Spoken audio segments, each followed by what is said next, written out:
Hello, this is Molly Williamson, student PTA, and this is my upper extremity skill check. So before we get started, I just want to remind everyone of the importance of washing our hands to control the spread of infection. So if you are at home and washing your hands in the sink, make sure that you always are using soap and that you're washing your hands for at least 20 seconds. You can also use hand sanitizer if that's what you have available, and just make sure that you do pay attention to getting the backs of your hands and in between your fingers clean as well, because it's just really important to be washing our hands to keep from spreading illness unnecessarily. So now that my hands are clean, I have 3 exercises that I would like to demonstrate and talk to you about. So the first exercise is called shoulder rolls, and this is a really good exercise for the acute stage of recovery, when you're really wanting to protect some healing structures in the shoulder. So the great thing about this exercise is that you're moving the shoulder blades rather than the shoulder joint itself, and so you're really not risking further injury and damage to those healing structures, because those aren't the things that you're moving. So this exercise really just helps to reduce pain and stiffness by getting movement in the shoulder area and just getting the blood flowing and preventing stiffness developing in the shoulder area while you're not able to move that shoulder.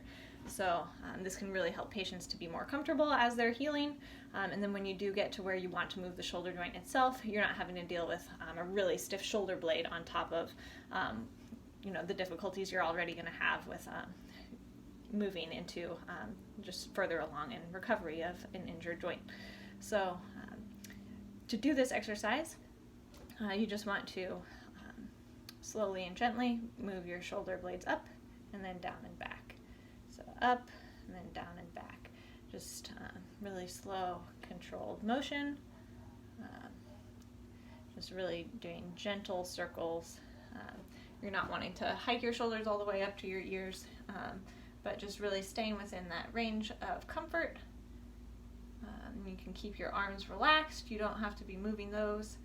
You can even do this if someone is in a brace or a sling, because that can just help to give them the stability in that shoulder joint as they do the exercise, but this exercise itself isn't going to be interfering with that, because you're again just moving the shoulder blades. You're not actually activating the muscles of the shoulder joint. So the muscles that this does activate are the muscles that elevate your shoulder blades, like the upper trapezius, the levator scapula, the rhomboids, and then also the rhomboids help to be bringing your shoulder blades back and together, and then your middle trapezius muscle helps with that as well, and then the lower trapezius muscle and the pec minor are helping as you're bringing your shoulder blades down. So really you're kind of activating in a really gentle and easy way kind of all of really most of the muscles that act on the shoulder blades. So it's just a really good exercise to reduce pain and stiffness as someone is in that early stages of recovery. So moving on now to our second exercise. This is something you do a little later in recovery in the controlled motion moderate protection phase. So this is actually for another muscle that acts on the scapula, the serratus anterior. And so this is the muscle that helps with when you're rotating your shoulder blade up, which is really necessary for anything where you're bringing your arm above your head. It's really important that your shoulder blade be able to rotate upwards, because otherwise you have, if this is the head of your arm in the socket of that shoulder joint, you really need your shoulder blade to be rotating that socket upwards, so that as your arm is rotating up, it's not kind of bumping up against the roof of that. So it's really good to be doing this exercise just to make it easier for the shoulder blade to be rotating upward. Also, when you're bringing your shoulder blades forward, this is a really important muscle. So if you're wanting to reach forward and your shoulder blade's coming forward as your arm's coming forward, as I'm doing now to grab this band, this is also a muscle that you would use This is also the muscle that really helps to keep your shoulder blades kind of anchored against your rib cage in the back. So if someone's really weak in this muscle, you might see kind of the shoulder blades winging out in the back. So it's really an important muscle, and one way that you can strengthen it is by doing this exercise. So you're going to have a band. You're going to put it around your wrist, or around your arms at the level of the wrists, and you're just going to kind of want to have like railroad tracks between like your wrists and your elbows. So you're not going to want your wrists way out, you're not going to want your elbows like way in, but you just kind of want to keep them straight and aligned. Then you're going to have your elbows bent, and then you're going to be up against a wall. And so then you're going to kind of bring your shoulder blades forward, and then just be moving up and down the wall. So this is a good exercise for that controlled phase of motion, because when you are working primarily on a muscle of the scapula rather than the shoulder joint itself, but it also is, you are putting a little bit of weight into that shoulder joint because you are against the wall, and it is actually a challenging exercise. So you are moving a little bit against gravity. And then you could do, say, 2 sets of 10 of going up and down, and you can do it every other day, just to give those muscles a chance to get stronger and give them a rest in between. So that is an exercise that you can do to strengthen the serratus anterior, which is really helpful again for bringing the shoulder blade forward or rotating it up.